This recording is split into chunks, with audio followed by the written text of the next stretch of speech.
Assalamualaikum anak-anak. Bagaimana kabarnya hari ini? Semoga semuanya sehat ya, tetap semangat meskipun kita masih belajar di rumah. Nah, hari ini kita akan belajar tematik tentang apa ya kira-kira ya? Sekarang kita lihat ya materinya, yaitu gangguan pada organ gerak manusia. Ya, di sini ada 2 pelajaran. Nanti kita akan belajar tentang IPA dan Bahasa Indonesia. Sebelum kita mulai belajar, kita berdoa dulu ya. Kita angkat kedua tangan kita, berdoa, dimulai. Berdoa selesai. Nah, sebelum kita mulai ke materinya, disiapkan dulu buku paket 5A, buku tulis dan alat tulisnya ya. Sudah siap semuanya? Oke, bagus. Sekarang kita mulai ke materinya. Ada yang masih ingat nggak ya kemarin cara memelihara organ gerak pada tubuh kita? Ada yang masih ingat? Oh, berarti ada yang masih ingat, ada yang enggak nih, Ibu dengar nih. Oke, kita bahas lagi ya. Yang pertama Ibu kasih gambar. Nah, ini ada gambar orang yang duduknya tegak dan ada orang yang duduknya bungkuk. Nah, kalau kita mau menjaga organ gerak kita harusnya duduknya kayak gimana ya? Iya, kalian harus duduknya dengan tegak. Sekarang coba deh kalian betulin dulu tempat cara duduk kalian, sudah tegak atau masih bungkuk atau masih tiduran bahkan nonton video ini. Jangan sampai tiduran ya nanti karena bisa merusak mata kalian. Oke, kita lanjut yang kedua. Cara menjaga organ gerak yang kedua. Yaitu ini ada gambar apa ya? Ya, ini adalah gambar 2 anak yang sedang makan makanan yang bergizi. Makanan bergizi itu apa aja ya kira-kira? Menurut kalian apa tuh makanan yang bergizi itu terdiri dari apa saja? Coba Ibu mau dengar. Oke, ada yang jawab makanan yang terdiri dari 4 sehat 5 sempurna. 4 sehat itu terdiri dari karbohidrat, protein, kalsium, dan ditutup dengan susu. Kalau tidak ada susu, boleh minum air putih ya. Jangan lupa kalau tiap hari itu minimal 8 gelas air putih supaya organ gerak kita dan tubuh kita tetap sehat. Oke, sekarang kita ke yang ketiga. Gimana ya cara menjaga organ gerak yang ketiga? Nah, itu ada gambar apa itu ya? Oke, kan ada yang bilang sedang olahraga, Bu. Nah, meskipun di masa pandemi ini kita tidak boleh malas untuk berolahraga ya, karena itu adalah salah satu menjaga organ gerak kita. Kemudian ada lagi. Nah, ini dia nih perbedaannya. Yang satu orangnya berdiri tegak dan yang satu agak bungkuk. Coba kalian, sekarang coba semuanya berdiri dulu. Coba kalian kalau cara berjalannya secara tegak atau posisinya bungkuk ya. Kalau bungkuk itu bahu kalian ikut ke bawah kayak gini. Nah, sedangkan kalau tegak berarti bahu kalian ikut ketarik. Coba kalian peragain dulu jalan kalian tuh tegak atau bungkuk ya. Kalau misalnya kalian, Bu, aku jalannya sambil begini, Bu, berarti aku belum bisa menjaga kesehatan organ gerak kita ya. Betul sekali. Jadi kita harus berjalannya dengan tegak nih, bahunya harus ketarik. Nah, supaya tulang-tulang kita dan organ gerak kita terjaga dengan baik. Oke, kita langsung ke contoh yang terakhir. Nah, ini ada gambar apa ya? Iya, itu lagi tidur atau istirahat. Nah, tidur yang baik atau tidur yang cukup itu biasanya durasinya 8 jam. Nah, posisi tidur yang baik itu seperti apa? Dalam agama Islam menyarankan kita untuk menghadap kemana ya? Yaitu ke arah kanan, miring ke arah kanan. Jadi sebisa mungkin kalian mengikuti cara-cara menjaga organ gerak yang tadi Ibu sudah sebutkan ya. Oke? Oke, sekarang kita lanjut. Nah, ternyata dari posisi duduk yang kita biasanya lakukan itu dapat mempengaruhi kesehatan tulang loh. Ternyata ada juga nama-nama penyakit ketika kita tidak bisa menjaga kesehatan tulang. Nah, sebelum kita masuk materinya, Kalian boleh sambil buka bukunya halaman 84. Oke, Ibu tunggu ya. Sudah semua? Oke, kita lanjut ke macam-macam penyakit pada tulang. Yang pertama, yaitu kifosis. Oke, bisa dilihat ya sambil dilihat di buku paketnya. Kifosis. Nah, ini dia gambar orang yang memiliki penyakit kifosis. Kifosis itu apa sih?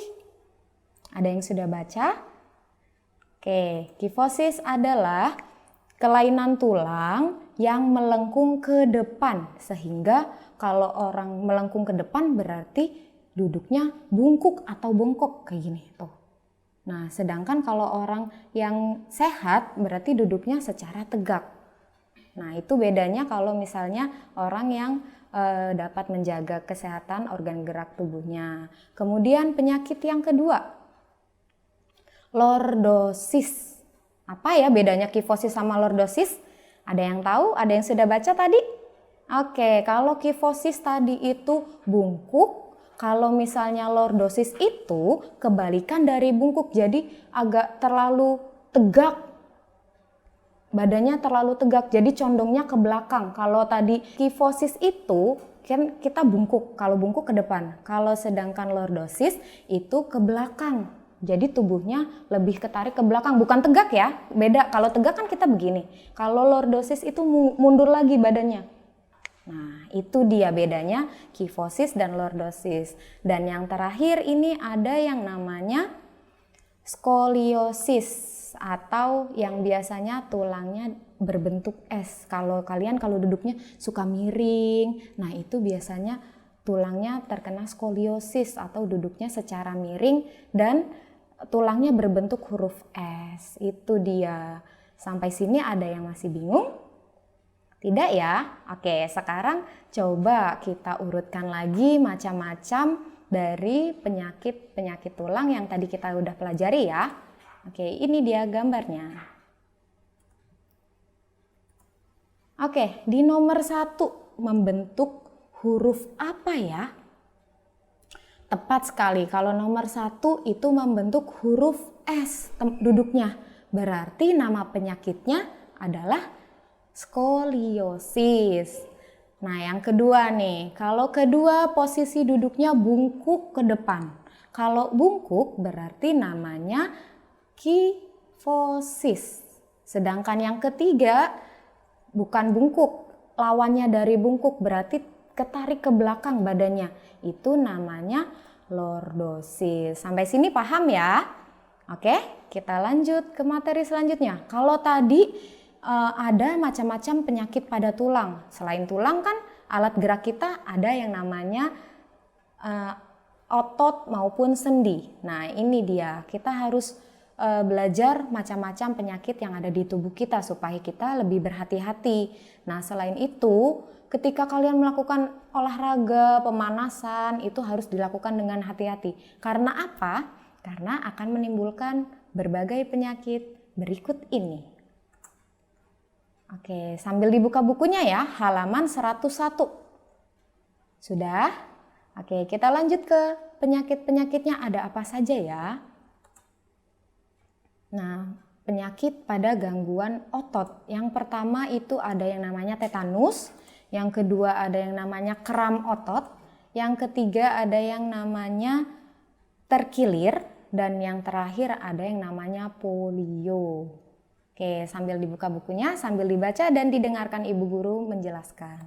Kita ke penyakit yang pertama, yaitu tetanus. Nah, ini dia nih gambar penyakit tetanus.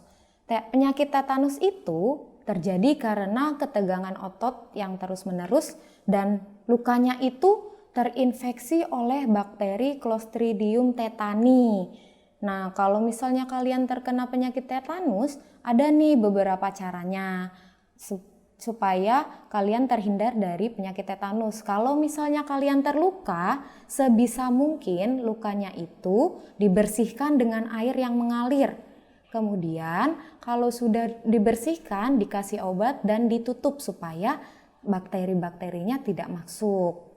Kemudian Yang kedua ada kram otot. Siapa yang di sini biasanya kalau olahraga lagi lari, lagi enak-enak lari, terus otot pada betisnya langsung kayak ketarik rasanya, terus nggak bisa ngapa-ngapain, bingung, dan rasanya sakit sekali. Nah, itu namanya kram otot. Nah, kram otot ini dapat ditangani dengan cara mengompres bagian yang kram dengan menggunakan air hangat. Selain itu juga bisa dilakukan pemijatan, tapi pijatnya nggak boleh keras-keras ya, kalau bisa pelan-pelan.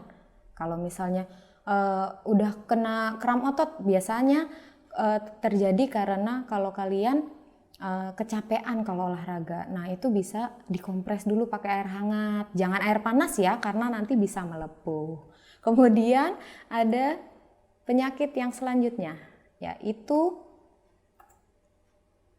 terkilir. Biasanya kalau terkilir ini, biasanya ya, kalau kalian sedang bermain bola. Nah, biasanya kalau lagi main bola kan main sliding-slidingan. Terus kakinya suka terkilir. Ternyata ada nih cara untuk mengobati kaki terkilir atau cedera pada kaki, yaitu diatasi dengan mengompresnya dengan air es. Beda kalau misalnya tadi kram otot pada betis itu dikompresnya dengan air hangat. Nah, kalau terkilir ini dengan menggunakan air es. Nah, yang terakhir ada penyakit polio. Apa itu ya? Nah, kalau penyakit polio ini biasanya terjadi karena virus polio. Nah, cara mencegahnya itu gimana ya, Bu? Jadi, setiap kalian itu pasti sudah pernah yang namanya diimunisasi. Diimunisasinya di mana? Tentu di puskesmas. Pasti deh kalian sudah imunisasi polio. Coba sekarang tanya mamahnya dulu. Mama, aku udah imunisasi polio belum ya? Kalau belum, segera imunisasi ya. Oke? Biasanya penyakit polio ini sering menyerang pada bayi maupun anak-anak. Jadi sebisa mungkin kalian harus sudah imunisasi, oke? Kita lanjut ke bagian selanjutnya. Nah, ini dia. Ibu punya sebuah cerita, yaitu judulnya Cara Berjalan yang Benar. Nah, sekarang kalian boleh stop dulu video ibu sambil dibaca ya. Oke? Silahkan dibaca dulu. Kalau sudah dibaca nanti boleh di screenshot.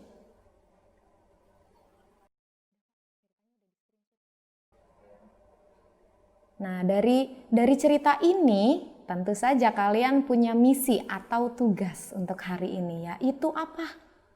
Yaitu mencari ide pokok tiap paragraf. Paragrafnya ada berapa kira-kira? Ada 1, 2, ada 3 ya. Ada 3 paragraf, kalian cari ide pokoknya saja. Nah, mengumpulkan tugasnya seperti biasa, dimasukkan di kolom komentar ibu ya. Jangan lupa disebutkan nama, kelas, dan jawaban dari ide pokok yang tadi ibu suruh. Oke, sampai sini paham semua?